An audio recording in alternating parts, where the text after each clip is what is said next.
마태복음 5장 13번째 시간입니다.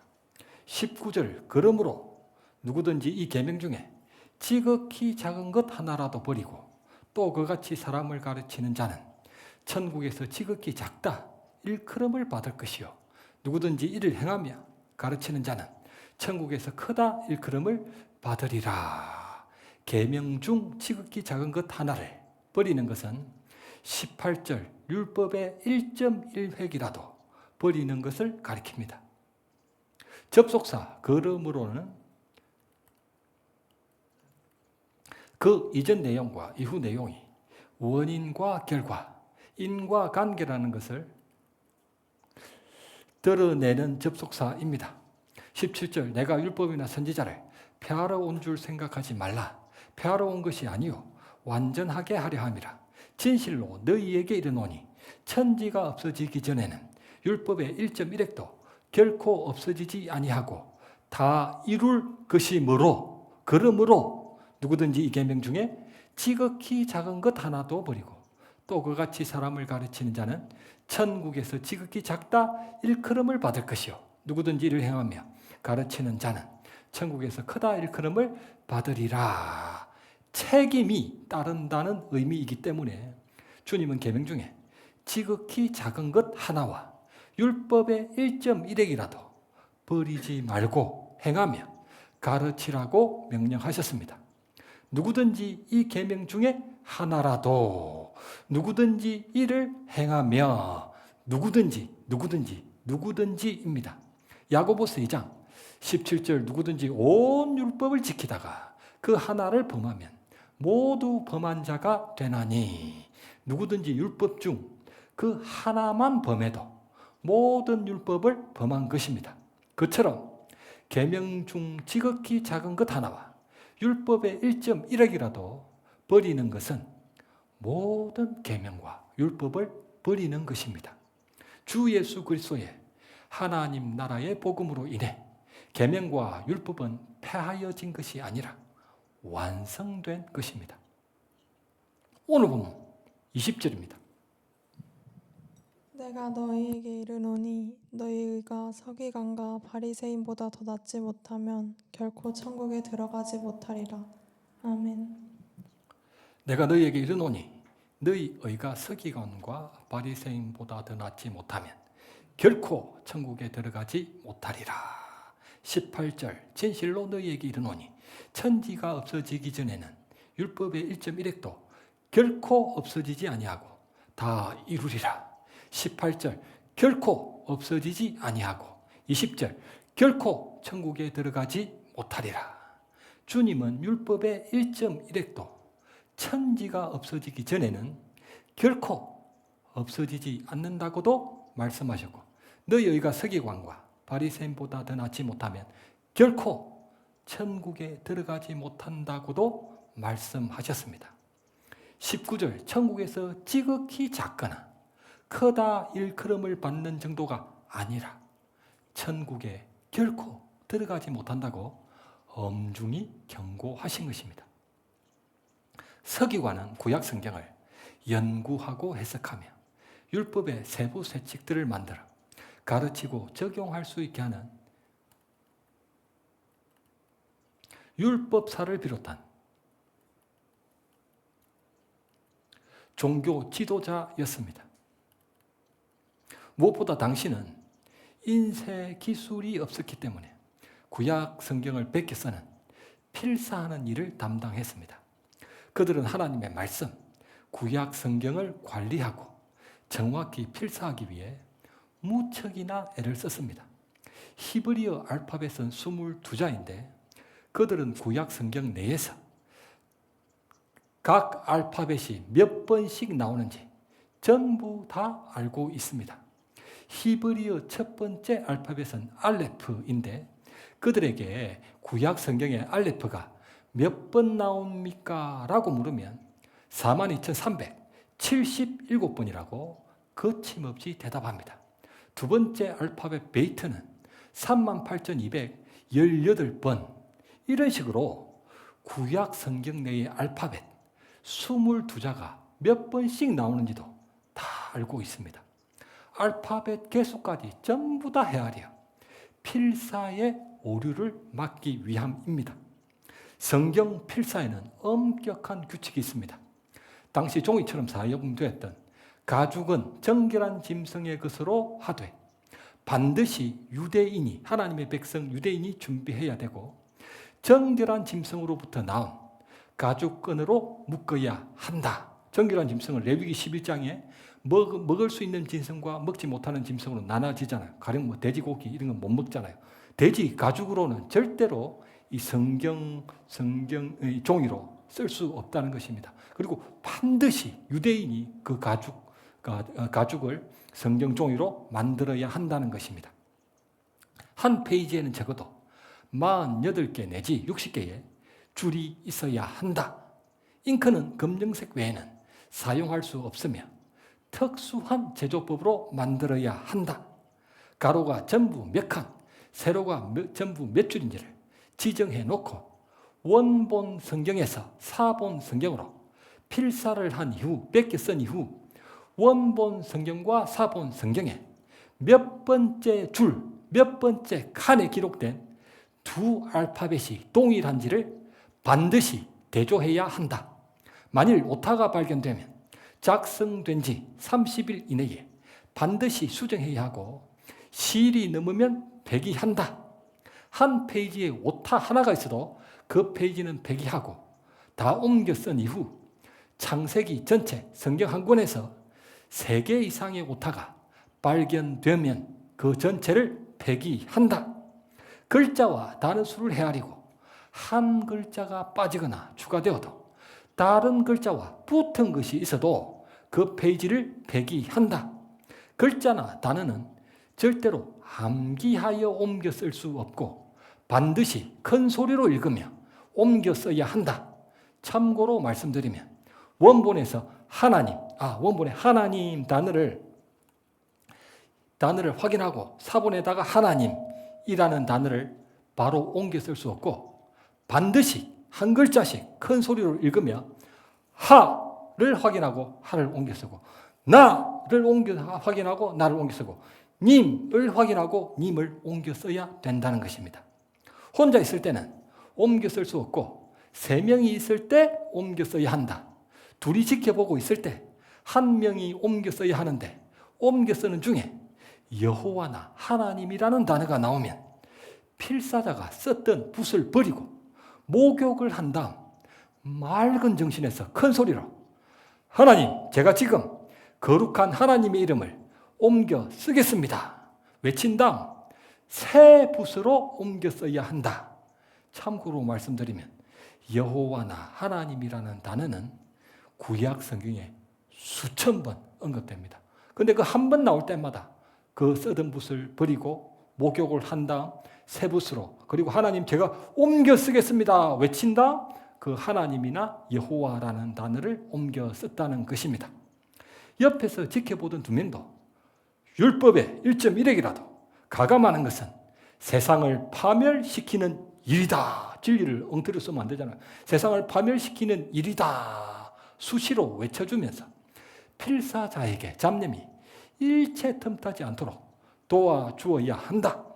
성경을 옮겨 쓴 중에 왕이 와서 말을 걸어도 대답할 수 없는데 성경은 왕보다 더 높은 권위가 있기 때문이다. 그런 식으로 필사된 사본 성경 한 권은 약 20억 정도의 가치가 있다고 합니다.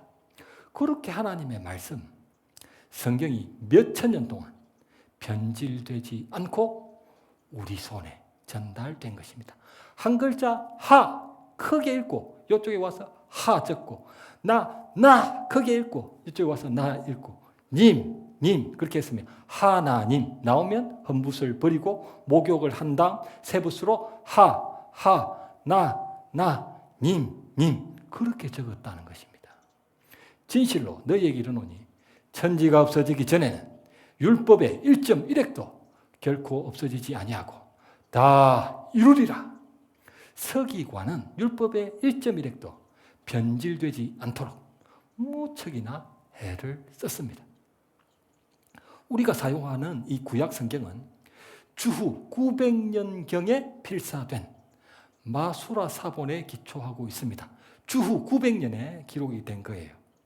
마지막 성경 구약 말라기로부터 1300년 이후에 필사된 것입니다. 마지막 성경 말라기가 딱 기록되고 나서 그 이후에 1300년 이후에 필사된 그 마소라 사본을 번역한 것이 우리가 지금 갖고 있는 구약 성경입니다.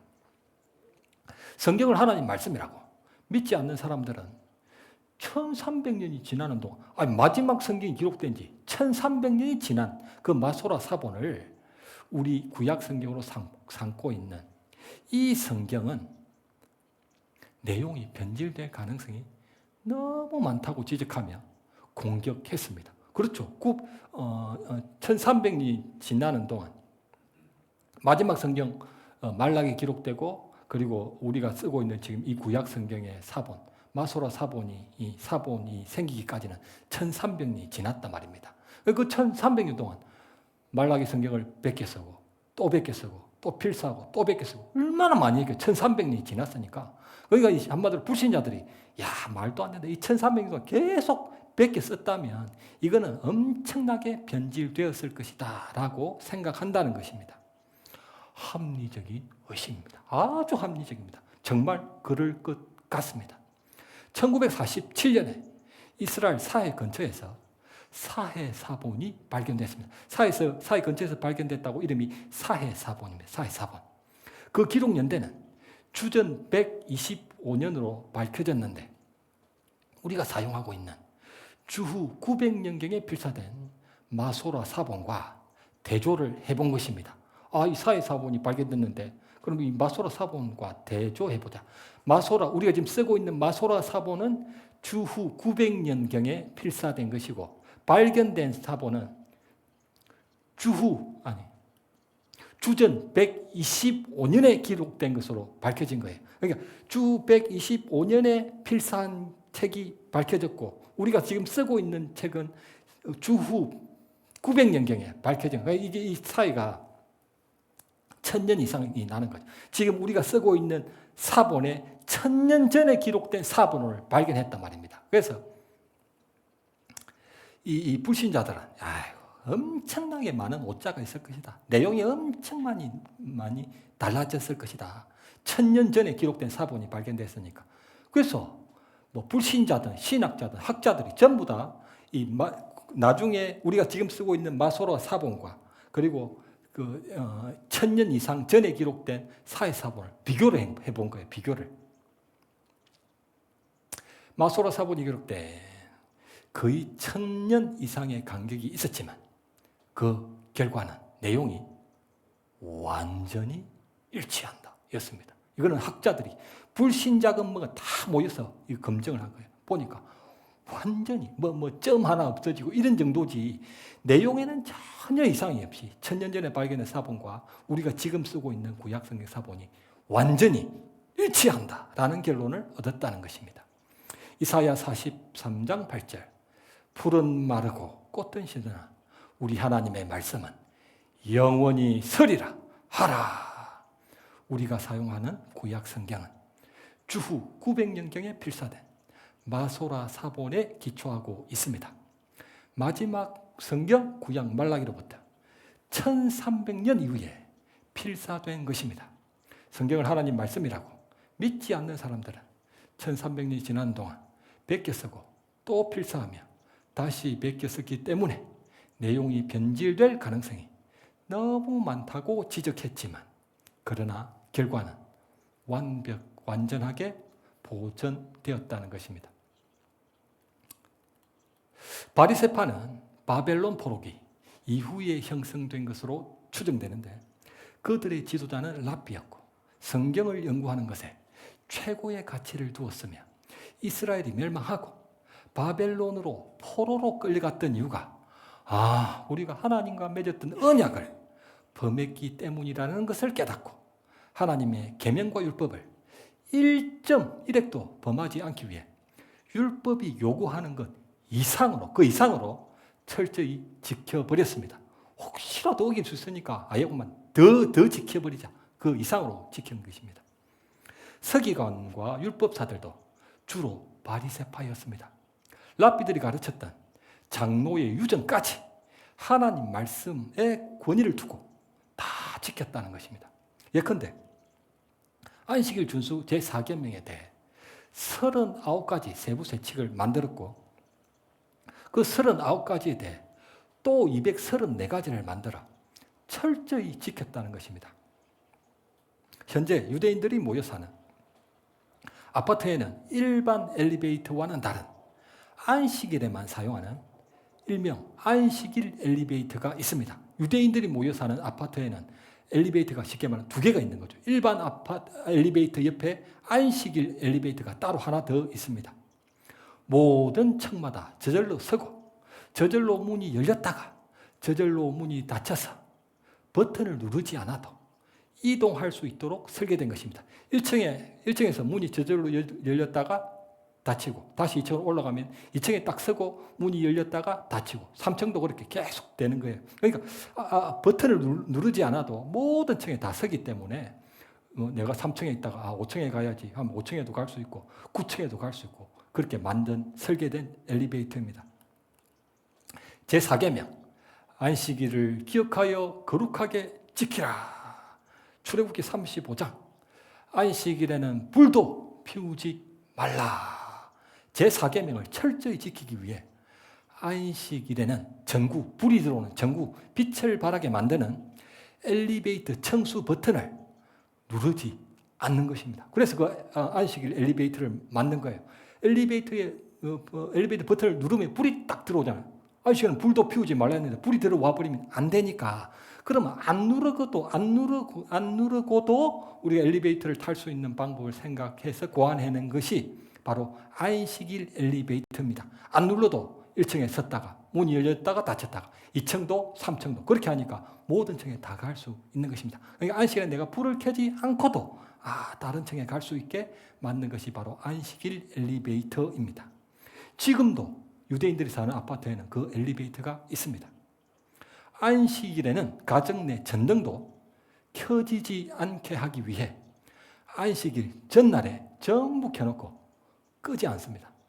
그럼 그 전날 켜놓고 뒷날 끄지 않기 때문에 안식일에는 불을 켤 수가 있는 거죠. 이거 어제 켠 것이기 때문에 오늘 켠 건 아니야 해서 쓴다는 거예요. 냉장고, 전구는 또 빼놓습니다. 안식일 전날 냉장고, 전구는 빼놓습니다. 냉장고는 열 때마다 전구가 저절로 켜지기 때문에 아예 전구를 빼놓으면 안식일에는 냉장고 문을 열어도 불이 켜지지 않게 합니다. 안식일 전날에 걸었던 자동차 시동도 끄지 않습니다.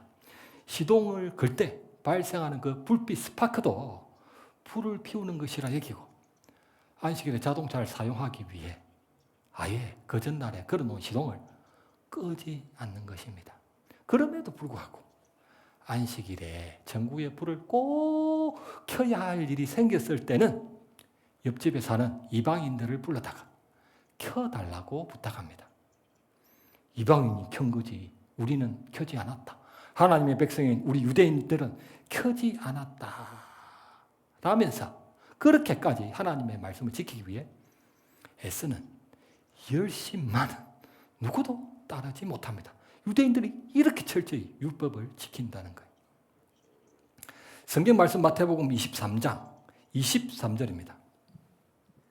화 있을진저 외식하는 서기관들과 바리새인들이여 너희가 박하와 회당과 근처에 11조는 들이되 율법에서 중한 바 정의와 긍휼과 믿음은 버렸도다. 그러나 이것도 행하고 저것도 버리지 말아야 할지니라. 아멘. 서기관과 바리새인들이여 나왔나요?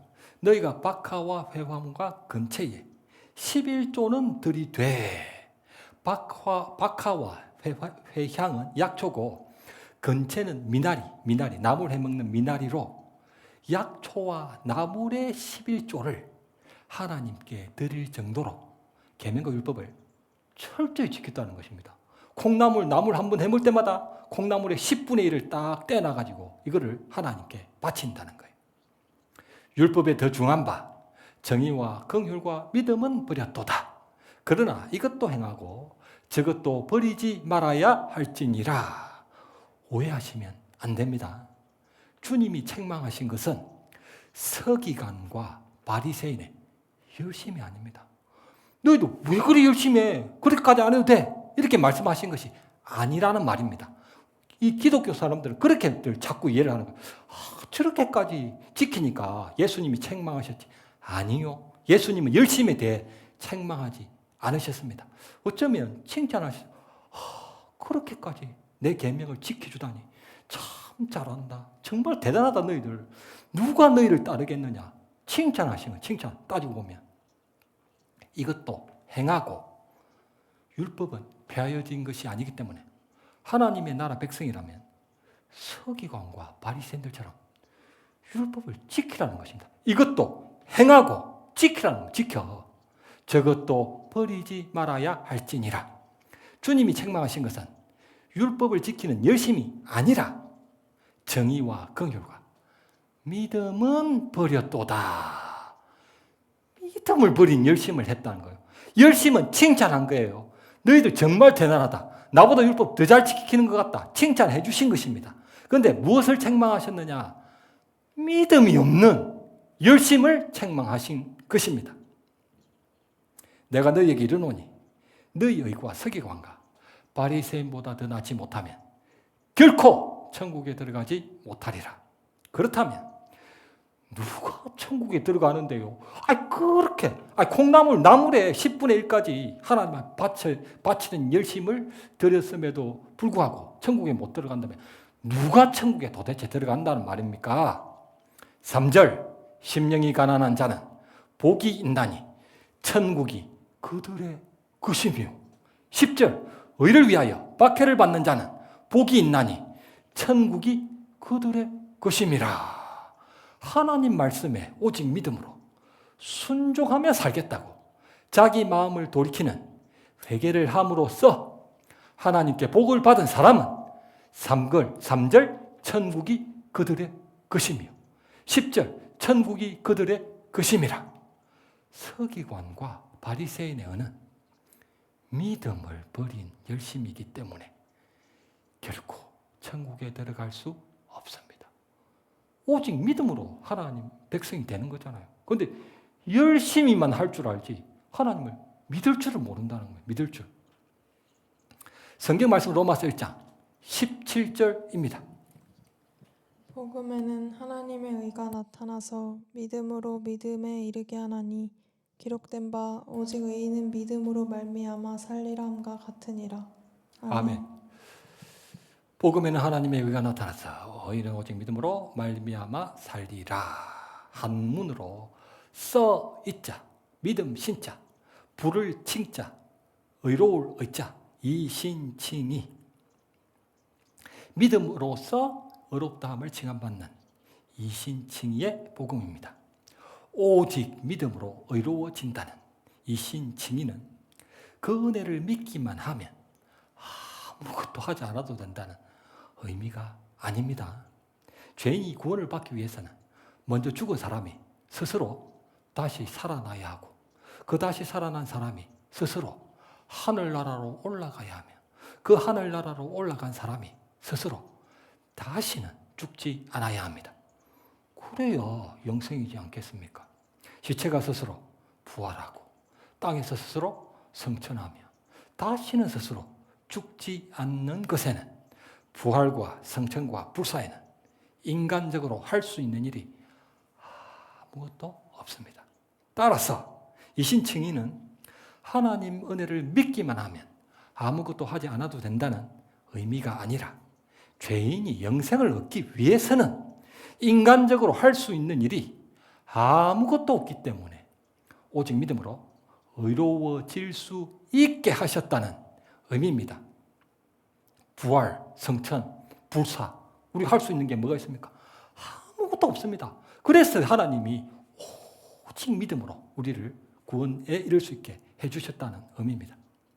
복음에는 하나님의 의가 나타나서 오직 믿음으로 의로워지게 하신 이신칭의 복음에는 하나님의 의로우심이 나타납니다. 하나님, 우리 하나님 참 의로우시다. 이 이신칭이 복음은 믿음으로 구원받게 하신 하나님은 참 의로우신 분이구나라는 것을 알 수 있게 한다는 것입니다. 만일 가난한 우리에게 오직 의인은 황금으로 말미암아 살리라 이러셨다면 황금으로 구원을 받기 위해서는 주님의 핏값에 해당하는 10,000달란트가 필요합니다. 사람의 평균 수명을 100년이라고 가정한다면 출생 뒷날부터 사망 전날까지 100년 동안 하루도 빠짐없이 일당 10만 원짜리로 한 푼도 쓰지 않고 매일 노동하면서 2,000번을 거듭 부활하여, 한 분도 부활 못하는데 2,000번을 거듭 부활하여 20만 년 동안 노동해야 10,000달란트를 모을 수 있습니다. 그런데 결코 천국에 들어가지 못하는 죄인의 몸값이 왜 이리 비쌉니까?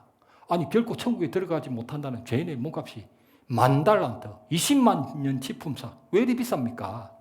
하나님의 형상으로 창조된 귀한 사람이 하나님을 믿지 않는 독사의 자식으로 그렇게 지독한 악한 존재로 살고 있으니 주님의 피값이 아니고서는 거룩한 하나님의 아들로 변화될 수 없기 때문입니다. 만일 죄인된 우리에게 오직 의인은 선행으로 말미암아 살리라 이러셨다면 그림의 떡입니다. 그림의 떡. 박하와 회향, 약초의 11조와 건채, 나물의 11조도 하나님께 드릴 정도로 계명과 율법을 철저히 지키는 서기관과 바리새인조차 결코 천국에 들어갈 수 없다는데 우리는 말할 것도 없습니다. 우리 모인 사람들 모두보다 유대인 한 명이 계명과 율법을 더 잘 지켜요. 근데 그 사람들도 못 들어간다는데 우리는 당근 못 들어가는 것입니다. 누구든지 온 율법을 지키다가 그 하나를 범하면 모두 범한 자가 되나니 하나님의 거룩한 의는 100% 다 지켜야 하고 그렇지 않은 경우는 전부 빵점입니다. 아무것도 지키지 않은 것으로 여겨지는 것입니다. 100% 다 지켜야만 너 계명 지켰구나 하나님 인정해 주시지 한 계명을 한 번만 어겨도 너는 아무것도 지키지 않았다 하나님 그렇게 여기신다는 것입니다. 갈라디아서 3장 하나님 앞에서 아무도 율법으로 말미암아 의롭게 되지 못할 것이 분명하니 이는 의인은 믿음으로 말미암아 살리라. 율법 중 그 하나도 범하지 않을 수 있는 존재는 오직 주님뿐입니다. 그래서 그분이 핏값을 내야만 가능한 거죠. 율법을 다 지킬 수 있는 분은 한 분이니까 그분의 핏값으로만 죄값을 대신할 수 있다는 것입니다. 복음에는 하나님의 의가 나타나서 세상 모든 죄인은 너무 부정하기 때문에 선을 행할 능력도 없고 아주 가난하기 때문에 죄값도 물을 수 없다는 것을 하나님이 다 아시기 때문에 모든 계명과 율법을 지킬 수도 있고 죄값을 자신의 핏값으로 대신 지불하실 수도 있는 분을 보내주셨습니다. 하나님이 세상을 이처럼 사랑하사 독생자를 주셨으니 이는 그를 믿는 자마다 멸망하지 않고 영생을 얻게 하려 하심이니라. 이 신칭이는 하나님의 은혜를 믿기만 하면 아무것도 하지 않아도 된다는 의미가 아닙니다. 죄인이 영생을 얻기 위해서는 인간적으로 할 수 있는 일이 부활, 성천, 불사. 부활, 성천, 불사. 인간적으로 할 수 있는 일이 아무것도 없기 때문에 하나님이 불쌍히 여겨주셔서 독생자, 그래 율법 지키는 건 내가 내 아들 시키겠다. 그리고 그 모든 계명은 내 아들이 완성하도록 만들겠다. 그리고 세상 모든 죄인 대신 죄값을 지불하게 하셨습니다. 이 신칭의는 바로 그 은혜를 오직 믿음으로써 의로워질 수 있게 하셨다는 의미입니다. 그럼으로써 복음에 하나님의 의가 나타난 것입니다. 우리는 지켜가지고 도저히 안 되잖아요. 아무리 지켜도 우리 평생 우리 모두가 지켜도 유대인 한 사람만큼도 못 지키니까 하나님이 불쌍히 여겨주셔서 주성이를 불쌍히 여겨주시고 주원이를 불쌍히 여겨주셔서 그래 지키는 거는 내가 내 아들을 지키겠다. 대신 내 아들이 그렇게 지켰다는 것을 너는 전적으로 믿어야 한다. 전적으로 믿고 수용하고 그에 합당한 삶을 살아야 한다라고 하나님이 오직 믿음으로만 구원을 얻게 하신 것입니다. 하나님이 참 어려우시죠. 죄인된 우리를 의로워지게 하기 위해 엄청난 황금이나 완전한 선행 같은 절대 할 수 없는 것을 요구하신 것이 아니라 그 은혜를 의지하는 믿음이라는 너희 할 수 있는 것을 요구하셨기 때문에 하나님은 의로운 분이십니다. 하나님의 의는 죄인을 정죄하는 사람의 의와는 달리 죄인을 용서하시는 의로 예수님이 우리 죄를 대속하심으로써 그 하나님의 의가 드러난 것입니다. 야, 우리 하나님 참 좋으신 분이다. 오직 믿음으로. 아, 그렇구나. 나는 하나님의 아들이구나. 나는 예수님의 종이구나. 그래, 그에 맞는 합당한 삶을 살아야지. 오직 믿음으로만 우리를 의롭다 칭해 주신 것입니다. 오직 의인은 믿음으로 말미암아 살리라. 헬라어 직역은 믿음으로 말미암은 의로만 살게 되리라입니다. 영생은 오직 믿음으로만 얻을 수 있습니다. 성경 말씀 요한복음 17장 3절입니다. 영생은 곧 유일하신 참 하나님과 그가 보내신 자 예수 그리스도를 아는 것이니이다. 아멘. 아멘. 영생은 곧 유일하신 참 하나님과 그가 보내신 자 예수 그리스도를 아는 것이니이다. 안다는 이 헬라어 기노스코는 지식적인 알을 넘어서서 체험적인 알을 의미해 서로 인격적 관계를 맺는다는 의미입니다. 그냥 머리로 아는 그게 그 알미 아니고 관계를 맺는다는 의미입니다. 누가복음 1장 34절에 마리아가 천사에게 말하되 나는 남자를 알지 못하니 어찌 이 일이 있으리까? 천사가 와가지고 처녀를 보고 아들을 잉태하리라 하니까 마리아가 저는 남자를 모르는데 어떻게 임신이 된다는 겁니까? 이렇게 했다는 거예요. 알지 못한다 에서 안다는 헬라어가 바로 기노스코로 남자를 안다는 것은 그 이름이나 나이를 아는 정도가 아니라 경험한다는 의미로 체험, 관계를 맺는다는 의미로 직설적으로 노골적으로 표현해 보자면 성관계를 맺는 것입니다. 성관계. 성관계를 맺을 정도로 아는 것이 바로 하나님을 아는 것입니다. 부부가 함께 먹고 함께 자고 함께 생활하면서 서로를 알아가는 정도가 헬라어 기노스코입니다. 영생은 곧 유일하신 참 하나님과 그가 보내신 자 예수 그리스도를 아는 것이니다. 일반적으로 영생은 안 아프고 안 늙고 안 죽는 불로장생 정도로 이해하지만 요한복음은 영생을 하나님과 예수 그리스도를 머리로만 아는 것이 아니라 관계적으로 아는 것이고 인격적으로 아는 것이라고 증거하고 있습니다. 요한복음 3장 16절을 암기하는 정도를 말하는 것이 아닙니다. 아기가 엄마를 아는 것과 아주 흡사합니다. 아기는 머리로는 엄마의 이름과 나이, 엄마의 키와 몸무게, 엄마와 취미와 학벌은 아무것도 모릅니다. 아기가 그걸 어떻게 알아요? 맨날 젖주고 먹이고 해도 아기는 엄마 이름도 모릅니다. 엄마 이름도. 그런 것들은 성장해 가면서 알아가고 배우는 것입니다. 그러나 아기가 마음으로는 엄마는 나를 따뜻하게 안아주는 사람이구나. 편안하게 재워주는 사람이구나. 힘이 들 때면 도와주는 사람. 없으면 절대로 안 되는 자기의 생명과도 같은 사람이라는 것은 분명히 알고 있습니다. 분명히 압니다. 그래서 엄마가 떨어지면 죽을 것 같이 울잖아요. 죽을 것 같이. 당장 숨이 넘어갈 것 같이 운단 말입니다. 아기는 엄마는 내 생명이야. 이거는 분명히 안다는 거예요. 딱 엄마와 분리만 되면 죽을 것 같이 애통하는 자가 된다는 것입니다. 그래서 엄마의 목소리도 알고 엄마의 체온도 알며 엄마의 감정도 어느 정도 압니다. 엄마가 화났구나. 엄마가 또 소리친다. 내가 좀 잘해야지. 그런 정도의 느낌은, 감정은 갖고 있다는 것입니다. 아기는 엄마를 자기 마음으로 아주 잘 알고 있는 것입니다. 굉장한 외모와 학벌을 가진 아름다운 여자가 젖을 주면 아무리 엄마인 척해도 내가 네 엄마야, 엄마가 아닌 어떤 예쁘고 돈 많고 뭐 엄청난 지적인 여자가 와서 젖을 다 물려주면 그 목소리와 숨소리, 심장 박동 소리만 들어도 단번에 아기는 압니다. 아, 이 여자 내 엄마 아니야. 아기가 그걸 안다는 거예요. 그걸 알아요. 엄마 이름은 몰라도 누가 엄마인지는 확실히 안다는 거예요. 확실히. 요한복음 10장.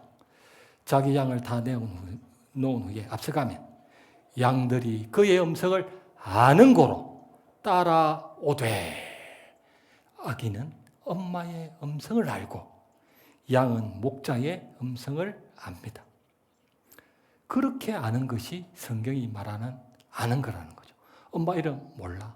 엄마 나이 몰라. 키, 몸무게 몰라. 하지만 우리 엄마인지 아닌지는 분명히 아는 존재가 바로 아기입니다. 그런 믿음이 있어야 된다는 거예요.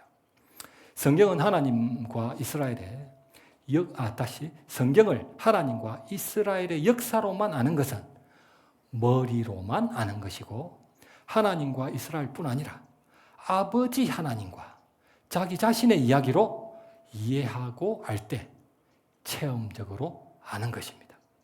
예수님을 자기 왕이라 찬양하는 정도로 아는 것은 머리로만 아는 것이고, 주님의 다스리심이 자기 삶에 간섭하고 있다는 것을 의식하고, 하나님이 날 다스리시는데 내가 이러면 안 되지, 내가 이러면 안 되지 하고 그 의식하고 살아갈 때 그것이 바로 체험적으로 살아가는 것입니다. 하루하루를 말씀에 순종함도 없고 그분께 기도함도 없이 살고 있는 중이라면 머리로만 아는 것입니다. 머리로만. 야고보서 2장. 하나님은 한 분이신 줄로 믿느냐? 잘하는도다. 귀신들도 믿고 뜨느니라. 하나님이 살아계시고 예수님이 그분 아들이라는 것을 알고 믿는 정도는 결코 천국에 들어가지 못하는 귀신들의 믿음입니다. 말씀을 맺겠습니다. 이것도 행하고 저것도 버리지 말아야 할지니라. 행함이 없는 믿음도 결코 천국에 들어가지 못하는 죽은 믿음이지만, 믿음이 없는 열심도 결코 천국에 들어가지 못하는 종교 생활입니다. 서기관과 바리새인의 의는 주님의 정의 곧 말씀에 합당하지 않는 믿음과 행함입니다. 하나님께 복을 받은 그분 백성은 만왕의 왕께서 내리시는 모든 왕명에 순종할 수 있습니다. 영생은 오직 어린아이 같은 믿음이 있는 자에게만 주어지는 것이기 때문입니다. 시몬아 시몬아, 내가 너를 위하여 내 믿음이 떨어지지 않기를 기도하였노니. 아멘.